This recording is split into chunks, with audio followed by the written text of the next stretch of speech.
In the 19th episode of the A.S.A.P Tech News, we talk about the AMD RX 6700 XT in short supply, Noctua releasing a new Redux CPU cooler, the RTX 3060 Hashrate Limiter is already defeated, and Intel teasing the HPG gaming graphics architecture. We start with AMD and the rumors that the RX 6700 XT will be made in only a limited quantity.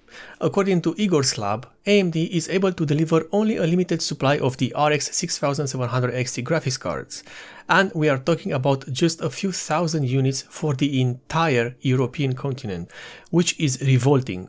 This information appears to be based on multiple statements made by both retailers and also board partners, and if we take all this information into account, this looks to be the truth. Which means that we can expect to not only see the RX 6700 XT graphics card at a much higher price, but also to not really see it available in stocks at all. This is a worrying trend, as not only these graphics cards will not be easy to acquire, but also the pricing will be so high that they will be out of reach for most people. And now we have Noctua, and it's good news, as the Austrian company has just announced the Noctua NH-U12S Redux and the Noctua NA-FK1 second fan kit.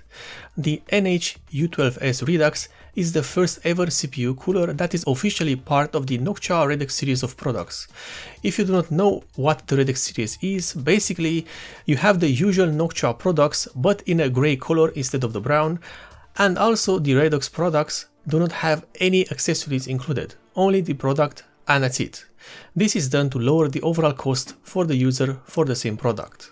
Anyway, going back to the CPU cooler, the NH-U12S Redux has several differences when placed next to the regular NH-U12S CPU cooler. First of all, while the NH-U12S uses 5 copper-made heat pipes, the NH-U12S Redux only has 4 heat pipes, so 1 less.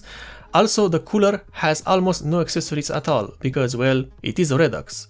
In addition to that, while other Noctua coolers have included a tube of thermal compound, the NH-U12S Redux has its thermal compound pre-applied on the base plate, thus offering you just one single application. The second item on the list is the Noctua NA-FK1 second fan kit.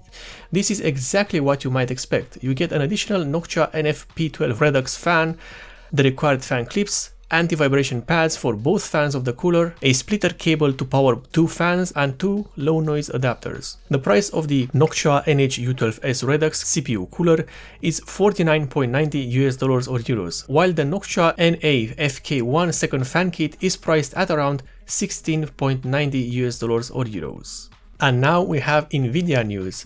And you remember that thing that Nvidia said about limiting the crypto mining performance on the RTX 3060 graphics cards?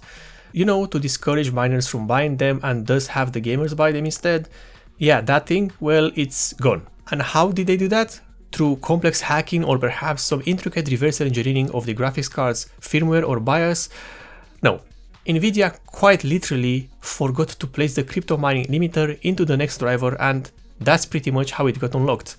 They just did not include it in the follow-up driver. According to several sources, the GeForce 470.05 drivers, which are delivered through the Windows Insider program, increase the overall crypto mining performance of the graphics cards, thus effectively negating the hash limiter previously installed.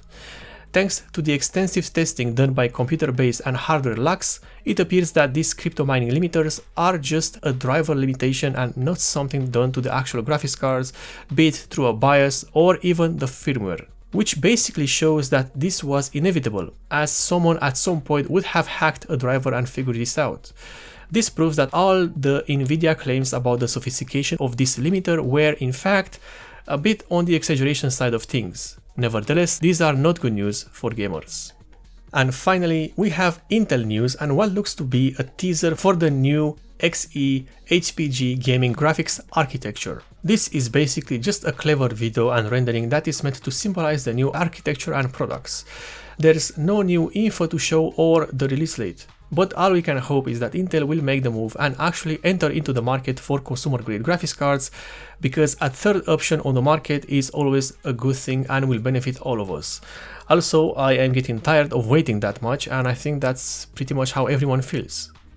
And this is the end of the episode number 19 of the A.S.A.P Tech News, one of the few tech news series which aims to deliver you the news as fast as possible for your convenience.